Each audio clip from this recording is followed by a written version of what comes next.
Rigorous people care about the null hypothesis, but discussing the null hypothesis adds zero value in a business setting. It adds zero value. All it does is create confusion for new practitioners and students. So I'm going to do a couple of examples, and this comes from MoreSteam e-learning. Determine whether or not a fertilizer is beneficial for plant growth. Gardener randomly selects 20 seeds to be planted under identical conditions. 10 of them are going to be given no fertilizer, 10 is going to be given fertilizer. According to the suggested use, 6 weeks go by, heights will be measured and compared at a 5% significance level. See if the fertilized plants are taller. It's expected the fertilized plants will grow taller.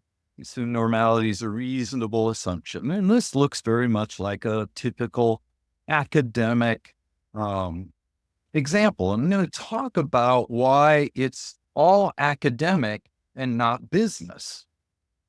So with this approach, how would we do this? What we're trying to prove is fertilizer increases average growth over not using the fertilizer. That's the business problem. How do I convert it into a statistical problem? The alternative hypothesis, the mean of fertilizer is greater than the mean of no fertilizer. All right, so that's taking a business problem into a statistical problem. The statistical test required is a 2-sample t-test. The significance level that we need to look at is 0.05. That's what I was asked to look at. And if you want this analysis, we can go through that, but in the interest of time, I will tell you that the p-value comes out to be 0.0057. So this is exactly what Dan was asking about earlier, is that we only needed to be 95% confident. We could actually be in that fake, hopeful way of looking at confidence. We could actually be 99.43% confident. Again, that is statistically incorrect, but it helps you ask the question, is 99.43% confident greater than 95% confident? And of course, the answer is yes.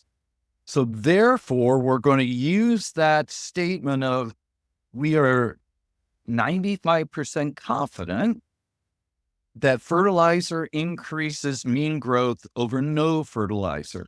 That's the statistical answer. Now we got to convert it back to the business answer. And this is where a lot of academic books fall short, is they don't tell you why it's important. Of course, fertilizer increases growth. But what amount do we care about? So our business answer has to deal with, is the difference meaningful? And we don't know that based upon the problem description. We can make a business decision.